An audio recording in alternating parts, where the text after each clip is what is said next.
Pernah kepikiran gak sih di pusat kepercayaan Kristen itu ada satu misteri yang luar biasa besar. Sesuatu yang begitu radikal yang jadi fondasi dari segalanya. Nah, pertanyaan besar itulah yang bakal kita coba kupas tuntas hari ini. Kelihatannya simple ya pertanyaannya, tapi jawabannya wah itu bisa mengguncang cara kita melihat dunia. Coba dipikirin, kenapa pencipta alam semesta yang tak terbatas mau repot-repot turun dan masuk ke dalam ciptaannya sendiri? Dan bukan jadi malaikat atau makhluk super, tapi jadi manusia yang rapuh, yang bisa mati. Ini bukan sekedar teka-teki, ini tuh sebuah paradoks kosmis yang bikin kita geleng-geleng kepala. Biar kita kebayang separah apa penurunan ini, coba kita pakai analogi yang lumayan ekstrim ini. Bayangin deh, Anda dengan semua pikiran dan perasaan Anda tiba-tiba harus jadi seekor ulat. Itu kan penurunan yang nggak kebayang. Tapi penurunan dari Tuhan menjadi manusia itu katanya jauh lebih dahsyat lagi. Sebuah kerendahan hati yang absolut. Nah, dari sinilah kita mulai penelusuran kita. Oke, yuk kita mulai perjalanan kita mengungkap misteri ini. Alasan dibalik penjelmaan atau inkarnasi ternyata jauh lebih dalam dari yang kita kira.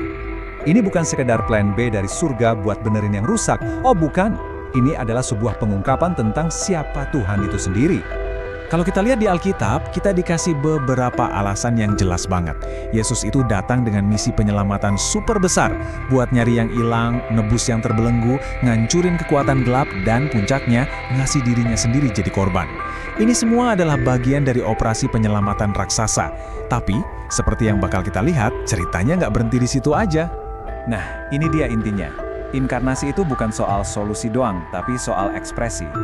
Ini adalah cara paling sempurna, paling pas bagi Tuhan, yang esensinya adalah kebaikan dan kasih, untuk nunjukin siapa dirinya. Jadi ini bukan rencana darurat, tapi ini adalah mahakaryanya. Dengan jadi manusia, Tuhan seolah-olah bilang, kalian itu sebegitu berharganya buat aku. Tapi kalau kita butuh diselamatkan, pertanyaan berikutnya, diselamatkan dari apa sih?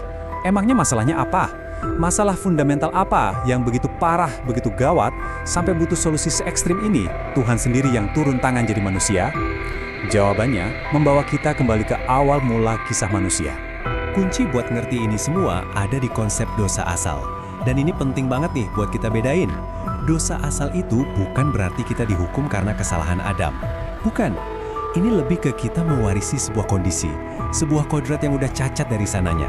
Anggap aja kayak penyakit genetik yang diturunkan, bukan kejahatan yang kita lakuin sendiri. Alkitab tuh ngegambarin ini kayak efek domino yang mengerikan. Satu tindakan pemberontakan oleh Adam sebagai wakil kita semua, itu kayak nyenggol domino pertama. Dan bruk, efeknya menjalar ke seluruh generasi, membawa konsekuensi maut dan kecenderungan alami buat berbuat salah ke setiap orang yang lahir sesudahnya. Tentu aja, di titik ini pasti banyak dari kita yang ngerasa, loh kok nggak adil? Ini pertanyaan yang wajar banget.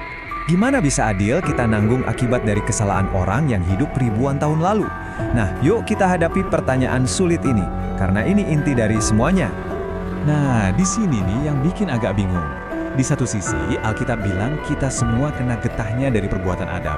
Tapi di sisi lain, di kitab Yehezkiel, jelas banget dibilang setiap orang tanggung jawab sama perbuatannya sendiri. Anak tidak akan turut menanggung kesalahan ayahnya. Jadi gimana dong? Mana yang benar? Kok kayaknya bertentangan? Jadi, kita punya dua hal yang kayaknya tabrakan. Di satu sisi ada tanggung jawab kolektif warisan Adam. Di sisi lain ada tanggung jawab individu. Kelihatannya mustahil buat didamaikan. Tapi ternyata ada kuncinya.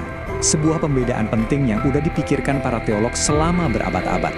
Dan ini dia jawabannya. Kita harus bedain antara dosa pribadi, yaitu kesalahan yang kita pilih buat lakuin, dan dosa asal, yaitu kondisi rusak yang kita warisi. Yehezkiel itu ngomongin yang pertama, sementara Rasul Paulus di Roma ngomongin yang kedua. Gini deh analoginya, anak yang lahir di keluarga bangkrut, dia kan gak salah apa-apa soal utang orang tuanya, tapi dia tetap harus hidup dalam kondisi susah. Kondisinya diwariskan, walaupun kesalahannya bukan punya dia. Salah satu cara buat memahami ini adalah lewat konsep federal headship. Anggap aja Adam itu bukan cuma individu biasa. Dia itu kayak kepala perwakilan atau kapten tim buat seluruh umat manusia. Jadi keputusan yang dia ambil di Taman Eden itu secara hukum mengikat semua orang yang dia wakili. Kalau dia menang, kita semua ikut menang. Kalau dia kalah, ya kita semua ikut kalah. Ini membawa kita ke pertanyaan berikutnya yang lebih dalam lagi. Kalau dari lahir aja kodrat kita udah rusak, udah ada kecenderungan ke arah yang salah, terus gimana dong dengan kehendak bebas kita? Apa kita beneran bebas? Ini pertanyaan yang personal banget kan? Kita semua pasti pernah ngerasain, kita tahu apa yang benar, kita pengen banget lakuin yang benar, tapi kok ya akhirnya malah melakukan yang sebaliknya. Nah, teologi dosa asal ini ngasih kita kerangka buat memahami kenapa pergulatan batin itu ada dan kenapa rasanya berat banget. Menurut teologi Agustinian, ada 4 fase perjalanan kehendak manusia. Dulu, sebelum jatuh, Adam itu mampu untuk tidak berdosa. Dia benar-benar bebas. Nah, setelah jatuh, kondisi kita semua jadi tidak mampu untuk tidak berdosa. Pilihan masih ada, tapi selalu miring ke arah dosa. Baru setelah ada anugerah di dalam Kristus, kita jadi dibebaskan untuk bisa melawan dosa. Dan puncaknya nanti di surga, kita akan jadi tidak mampu untuk berdosa. Pemulihan total. Istilah keren buat tarikan gravitasi ke arah dosa ini namanya konkupisensi. Penting nih dicatat, konkupisensi itu sendiri bukanlah dosa, tapi lebih kayak pemicu atau getaran yang terus-terusan narik kita ke arah yang salah. Ini adalah medan perang di dalam diri kita, tempat kita harus terus berjuang, bukan dengan kekuatan sendiri, tapi dengan bantuan anugerah. Oke, kita udah memetakan masalahnya yang rumit banget. Kodrat yang rusak, kehendak yang terbelenggu. Sekarang kita sampai di titik balik ceritanya. Kita sampai ke solusinya. Gimana caranya masalah Adam yang sebesar ini akhirnya dibereskan? Jawabannya ada pada satu sosok yang luar biasa, yang disebut sebagai Adam terakhir. Ini framing yang jenius banget dari Rasul Paulus. Dia melihat Kristus bukan cuma sebagai juru selamat biasa, tapi secara spesifik sebagai jawaban atas masalah Adam. Kalau Adam yang pertama itu kepala dari umat manusia yang jatuh, Kristus datang sebagai kepala dari umat manusia yang baru. Semacam ribut ilahi buat kita semua. Dan coba lihat perbandingannya, tajam banget kan? Kayak cermin kebalik. Tindakan Adam pertama itu satu ketidaktaatan, yang bawaannya maut dan hukuman buat semua. Sebaliknya, tindakan Adam terakhir adalah satu ketaatan sempurna sampai mati, yang bawaannya kehidupan dan pembenaran.